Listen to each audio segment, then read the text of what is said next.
Bonjour et bienvenue dans ce deuxième épisode consacré à la Sandbox Kaspersky. Nous allons tout de suite rentrer un petit peu plus dans la technique. Commençons par parler des exigences matérielles. Comme vous pouvez le voir sur ce tableau, au vu du nombre d'objets traités par heure croisé au nombre de stations de travail et de serveurs protégés, les exigences matérielles peuvent être importantes. Cela s'explique facilement par la présence de plusieurs machines virtuelles Windows à l'intérieur de la Sandbox qui vont détonner plusieurs centaines d'objets par heure. 2 cartes réseau seront également nécessaires, une pour les échanges sur le LAN avec les machines équipées de Kaspersky et une autre sur Internet pour récupérer les informations liées au malware, comme je vous l'ai d'ailleurs expliqué dans la précédente vidéo. Même si l'utilisation d'une machine physique est conseillée, vous pouvez tout à fait virtualiser la Sandbox. On utilisera dans ce cas 2 cartes réseau virtuelles et on n'oubliera pas de cocher l'option suivante dans les paramètres du processeur. Parlons maintenant des étapes de déploiement. Je passerai rapidement les premières lignes, notamment la partie minimum requis au niveau des versions de Kaspersky. Il sera ici fortement conseillé d'utiliser un Security Center 12.2. Pensez donc à faire votre migration avant. Au niveau de l'installation de l'ISO, rien de spécifique si vous avez déjà installé une distribution Linux. On vous demandera que des choses très classiques, comme le nom de la machine ou les informations réseau habituelles. Notez à la fin l'affichage de l'adresse pour vous connecter à la console d'administration de la Sandbox. À la première connexion, il va être important de bien suivre et de compléter ce que va vous demander l'assistant de démarrage initial de la Sandbox. Cela commence par le fuseau horaire de l'endroit où se trouve la machine. Je vous invite également à sélectionner l'utilisation d'un serveur NTP pour être sûr d'être toujours calé sur le temps Internet et avoir une horloge toujours à l'heure.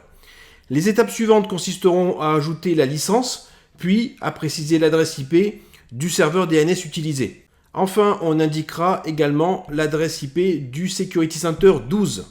L'avant-dernier écran sera consacré au choix de la carte réseau pour les machines virtuelles, tandis que la toute dernière étape vous permettra d'injecter les machines virtuelles Windows customisées fournies par Kaspersky. Enfin, on terminera en installant le plugin de la Sandbox.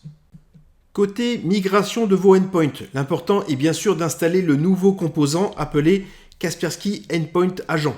2 possibilités, si vous êtes déjà en version 11.2 ou supérieure, vous pouvez utiliser la tâche de modification de paquet.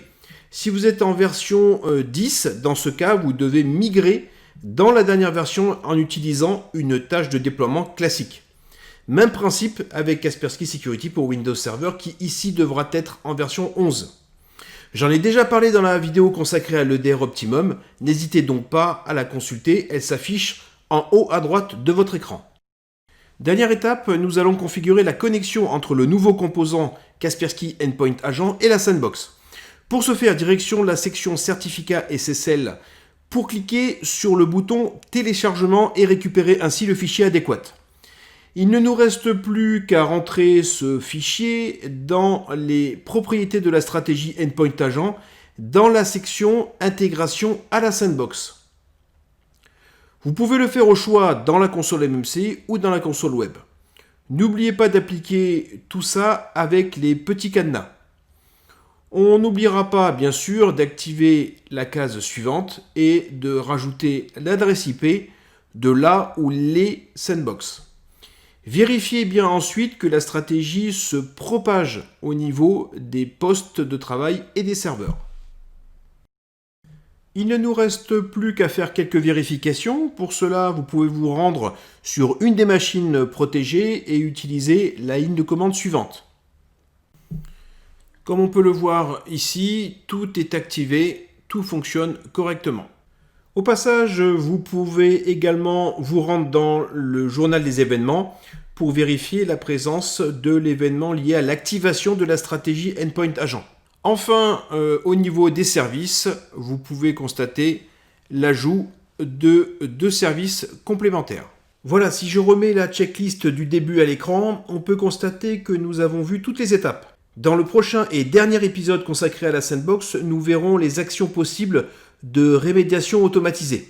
Comme d'habitude, n'hésitez pas à liker, à partager et à vous abonner à la chaîne, mais surtout à poser vos questions dans les commentaires. À bientôt!